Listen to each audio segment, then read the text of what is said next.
I wanted to speak today about dissolution and spiritual self-care. So I feel like a big topic we're going to take a chunk out of today. But to start out with, I want you to just kind of answer in your own mind this question.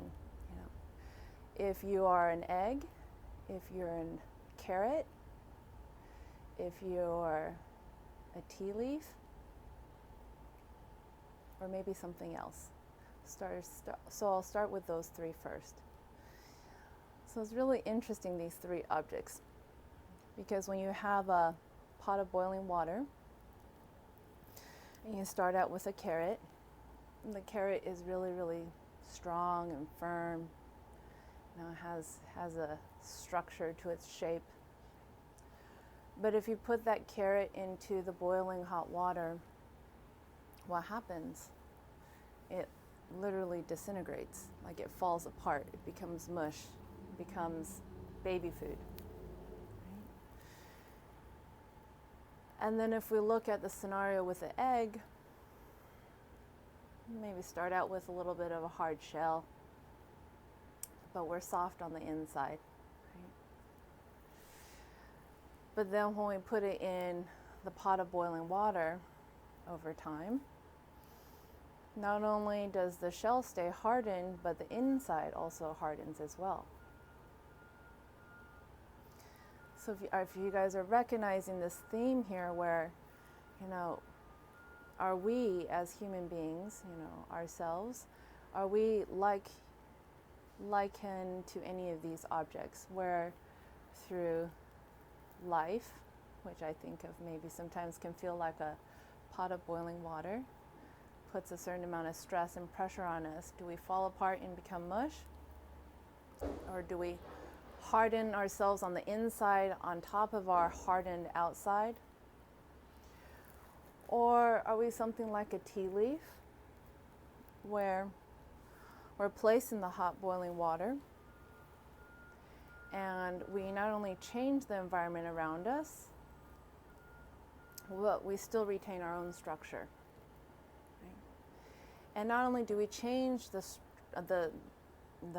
essence around us, the pot of boiling water, we've essentially given back to it in such a way where it can be of benefit to other people.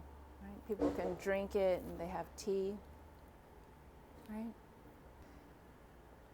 And that we may fall into one of those categories. And if we do, totally okay to recognize that's where you're at right now. But there's a fourth way of being that sometimes we don't speak to very often, especially in the outer world out there, which is like being an Alka-Seltzer tablet, right? We get placed into that boiling water and we completely dissolve. Not only do we dissolve, essentially the essence that we left behind, is more or less looks colorless and odorless, right? Depending, I guess, on what Alka-Seltzer tablet you use.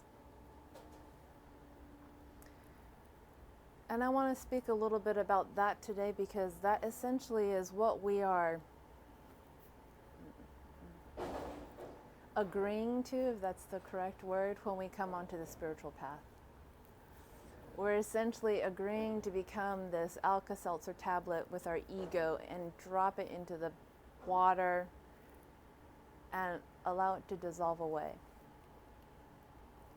And that dissolution of our ego is not always fun, and it doesn't always feel really comfortable. Sometimes there's struggle involved and there's pain and suffering, sure. But if we take a step back and sit in our spiritual selves and recognize what is happening, we can start to appreciate the process. Right? And when we begin to start to appreciate the process and see the further benefits around that, we might start to even begin to enjoy the process. And for a person that's really rooted in their ego, that might sound really masochistic or sadistic. It's like, hurting myself and I'm dissolving. What the heck are you asking of me? But we're not looking from the egotistical self. We're looking at it at this perspective from our spiritual self. So in this dissolution process, whether you have agreed to it or not consciously, unconsciously it probably has already occurred if you've already begun seeking on this path, right? And you're striving, diligently striving to learn more in this spiritual world, in this spiritual realm. So the other piece I want to speak to you guys about today is how to cultivate our own spiritual self-care during that time. And I know a lot of people, all of you guys, I'm sure, already have some basic practice of self-care. And if that is working for you, please continue to do that. What I'm here to say today is really just an offering of additional ideas and suggestions that you may want to try out. See for yourself, because as you know, this spiritual path and practice is all about your own personal experiential experience. No one can tell you otherwise. We can get guidance, we can get, offerings from other teachers and so forth like that may point us in the direction. But we have to take our own 2 feet and walk that path and see for ourselves if it's true for us, right? That's, I feel like, a real important aspect of spiritual growth and spiritual dissolution. It has to be personal, but not personal in the sense of an egotistical way. So some of the spiritual self-care concepts I wanted to share with you are, one, first and foremost,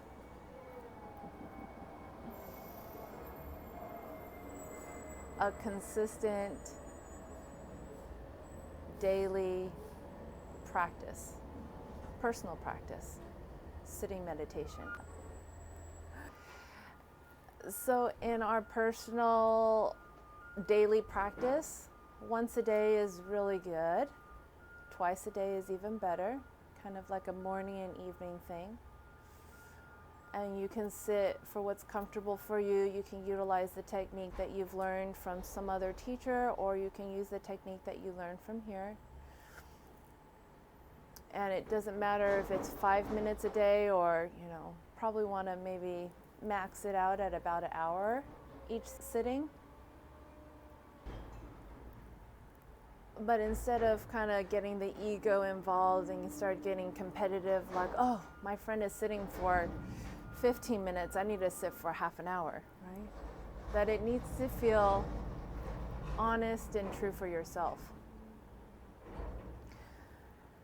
Because it doesn't do you any good spiritually if you start and do the half an hour practice, and then all of a sudden after one day you're like, I'm so burnt out, I can't do that ever again. And you don't come back onto your sitting meditation cushion for another 2 years, right? That defeats like the purpose of the whole thing. So better to start with 5 minutes each sitting practice, 15 minutes for 3 songs maybe, and do 15 minutes in the morning, 15 minutes in the evening. If you can continue that morning and evening consistently every day, maybe it's, 3 days a week, and then it builds up to 5 days a week, and then you build it up to 7 days, but to maintain that, I'd be curious to hear you guys' feedback and comments when that happens, because when my clients practice it, they come back with some pretty cool feedback. So I offer that to you guys as one aspect. Another aspect is body movement. I think sometimes when we start talking about meditation practice, sometimes we lose sight and focus of the movement around the body. What do I mean by that? I'm speaking exercise, but specifically in a form of exercise, martial arts. Martial arts has this amazing capacity has this, best way I can describe is kind of like a parallel path to your spiritual sitting meditation practice. And the reason I found that to be true is when we're in our heads, it's this very two-dimensional world sometimes. But when we get onto a martial arts mat and we're executing a technique, working with someone else's body system, we're really working in this three-dimensional world, right?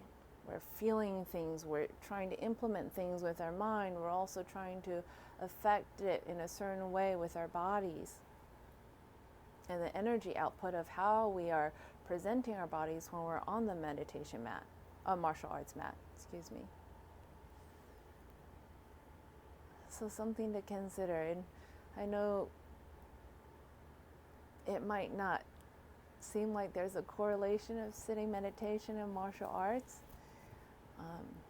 Gratefully, I had my sitting meditation practice prior to the martial arts practice. And the way it's helped me grow on the martial arts mat, the way I'm able to understand the concepts and components, have not only deepened my spiritual sitting meditation practice, but it's also helped me grow so much stronger,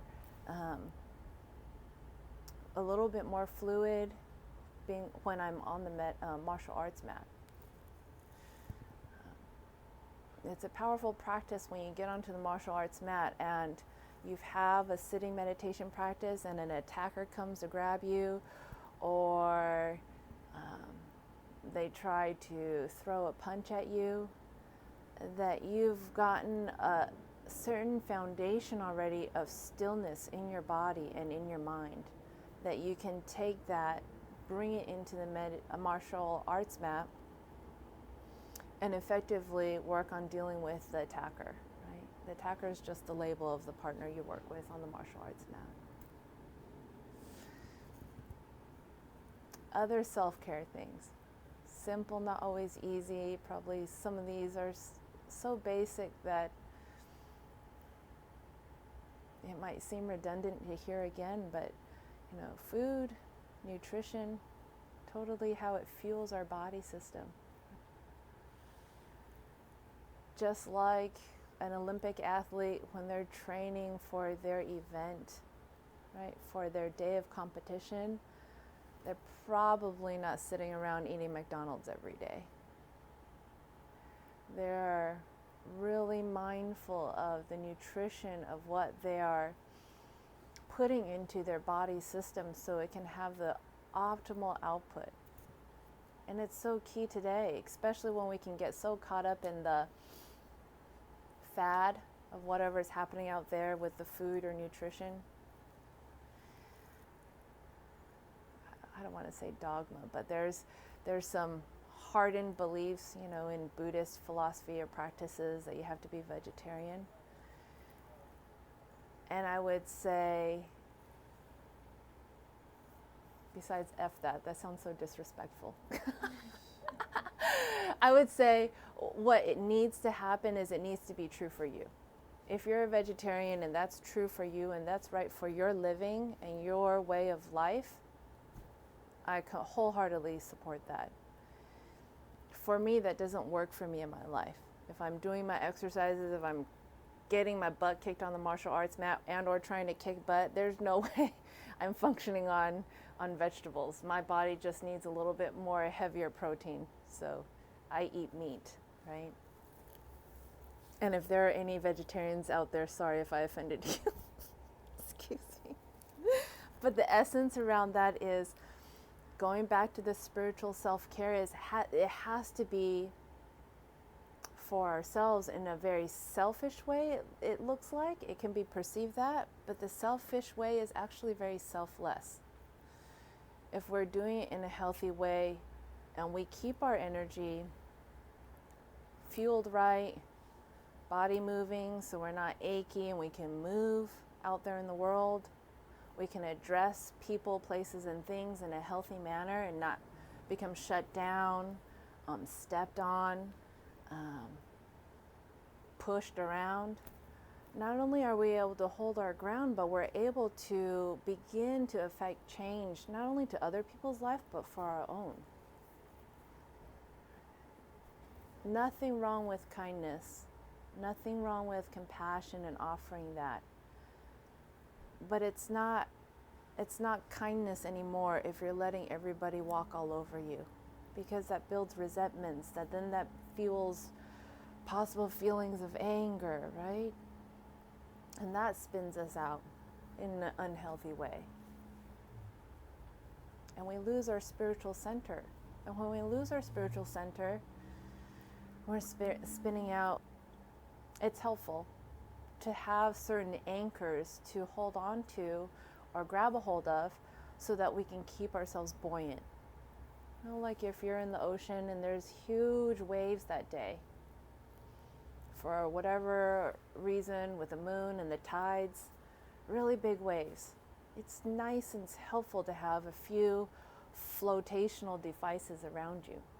That maybe you're out there exploring the ocean, exploring a cool little cove or some of the reef, but then the waves start getting too much that you can come up, you can grab a hold of, let's say, your life jacket that you had set there so that you can take a break, take care of yourself in such a way where you can still go down and still explore instead of freaking out and all of a sudden feel like you're drowning and then have that spiral out into a whole other issue.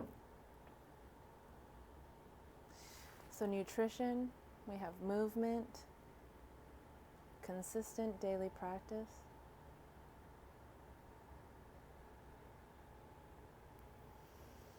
And just a few other added ones that I enjoy. This doesn't have to be yours, but just wanting to put it out there as a suggestion, as an offering, is I really enjoy journaling. That practice of that physical, mind spinning and then channeling it through the hand to be able to do some physical writing, right? Helps process a lot of things. It doesn't always have to be bad things on the journaling. Journaling can be really powerful when it's the positive, bright, beautiful things, because then the journal, if you have a specific journal that is just for the happy, bright things in your life, it literally becomes this power spot for you. So when you're having a bad day, let's say you feel like you're in the ocean, you lost all your flotational devices and you feel like maybe you're drowning, you can open up that journal and it literally pulls you right back into those bright, happy moments.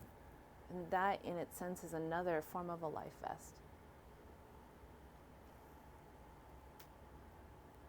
And I think aside from that, other piece is personal time. Personal time specifically in the form of getting out into nature. Right? Nature is so grounding, rejuvenating, balancing. Right? There's a purity and a clarity around nature where it helps to kind of clear us out a little bit of not only what's been going on in our own lives, but maybe all the things that people around us, work, relationships, roommates, family members have been putting on to us, right? So getting out into nature can be as simple as going out just to sit out in the ocean for a few minutes. And don't be afraid to do things by yourself.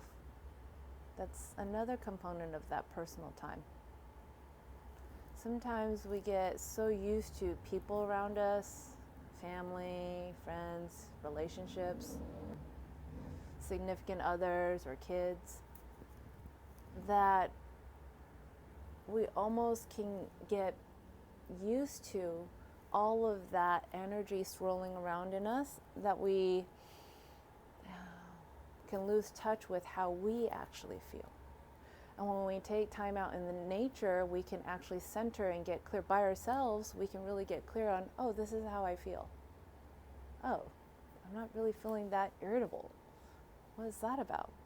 So then maybe it's something that we're picking up in our environment or in the relationships or the people that are around, that's what it is. It's not necessarily I am irritable, right? There's a real subtle differentiation around that. So really, really healthy and powerful to be able to spend time by yourself. Go to the movies by yourself, right? Do certain things by yourself. It's a whole new experience. It really is. And sometimes it feels really vulnerable and really the insecurities come up, like, oh my gosh, I need to like hide and hold someone's hand or like be talking to someone. Oh, I better pull out my phone. I definitely got to check out my phone now because it's so weird. I'm sitting by myself. It happens all the time. But if we start to do this, we get a certain sense of comfort and familiarity around that becomes enjoyable. That when we have had a really full week around all kinds of people, places, and things, when we get out to nature and we go to that movie by ourselves, it's like, oh, I can finally feel how I feel, right? And let all the other stuff that isn't mine go. And it's a little bit easier to do that when we realize how we feel.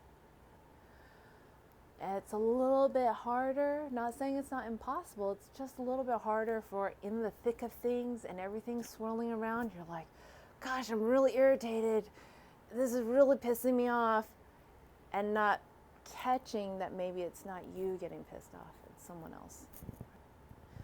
Because a component of living in the world out there is we have to have a certain proficiency of our spidey senses, yes? To survive, essentially, when we're out there. You know, when you see something that doesn't look right going down the street, probably cross the street, go down the other side of the street.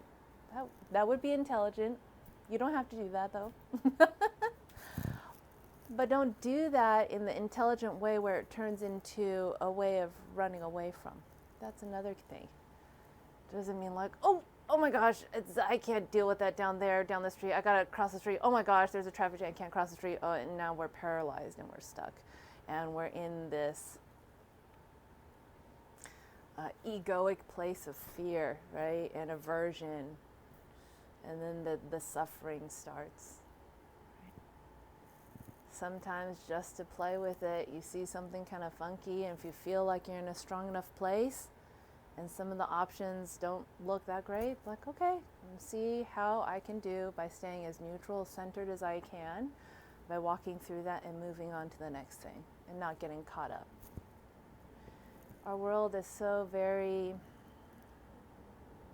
big into dramatizing things and glorifying things, right? We see it on the news, we see it in TV, Netflix episodes, we see it in movies, we see it everywhere.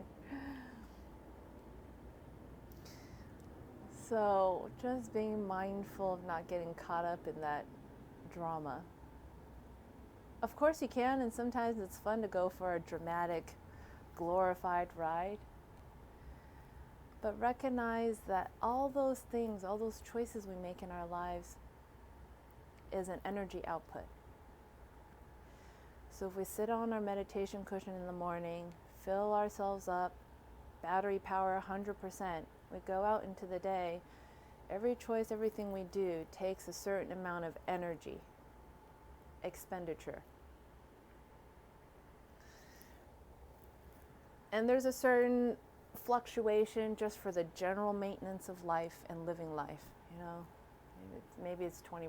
So you're fluctuating in that 80 percentile, you know, with living and working in life, getting groceries, getting gas. So we have to recognize in that energy output, if we're making choices to go through certain gnarly situations or always getting sucked up in some kind of drama, that it also takes a certain amount of energy to be part of that. It might deplete us 5%, it might deplete us 20%. And next thing you know, if we're not super mindful, we're down in the 60 percentile of our battery power after dealing with something really intense, that now we're feeling, oh my gosh, if I don't repower myself up, then I can start moving into the red zone. I'm sure you guys see, low battery, warning. That becomes a warning physically, spiritually, mentally for ourselves if we're in a low battery zone, because it becomes really easy for us to get taken out in the swirling of the world out there, right? We're not having our power up, right? We're not having our 80 percentile, 90 percentile of battery power where we're operating from something that's really, really difficult, and having the strength to move beyond that, and move beyond that well. So you don't come out of it bruised, battered, or limping, right? You come out of it, like a fine-tuned race car, 0 to 60 in however many point seconds, and then come back down to a stop, and you're fine. Right?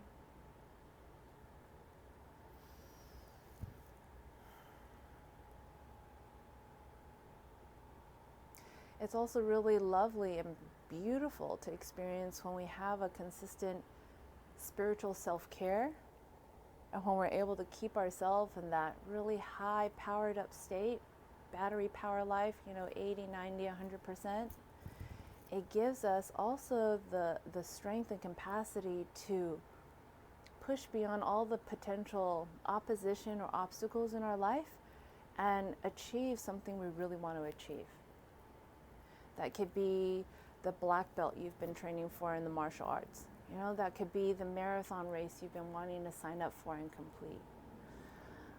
It could be going to go to a cooking class that you've wanted to do and be able to cook an awesome meal, for a dinner party that you invite your friends and family over to. So when we keep our energy up, it's not that we hoard it for ourselves and we never leave our house and we just hide out in a cave, right, and become a recluse. We use that increased energy from our spiritual self-care to help us accomplish the next awesome thing that we want to accomplish in our life. Could be not only finish undergrad school, but then graduating from graduate school.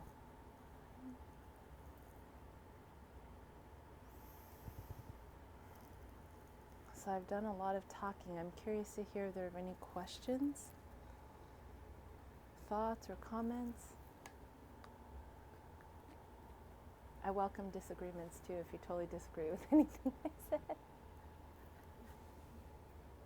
That's how we learn, right? Can't always be right, because that's definitely the ego.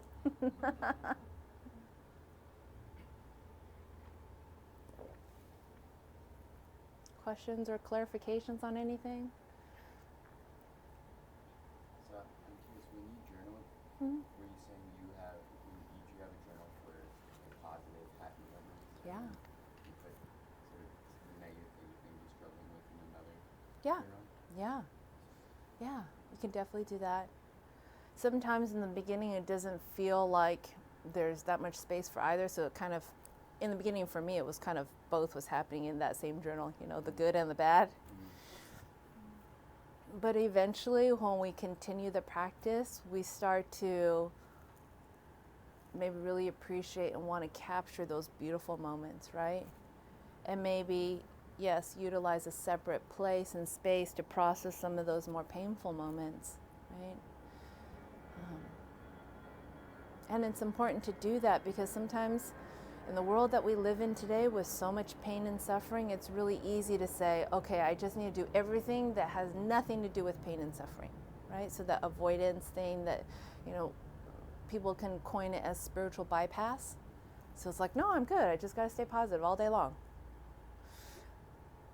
But there's a subtle catch that we can get caught up in.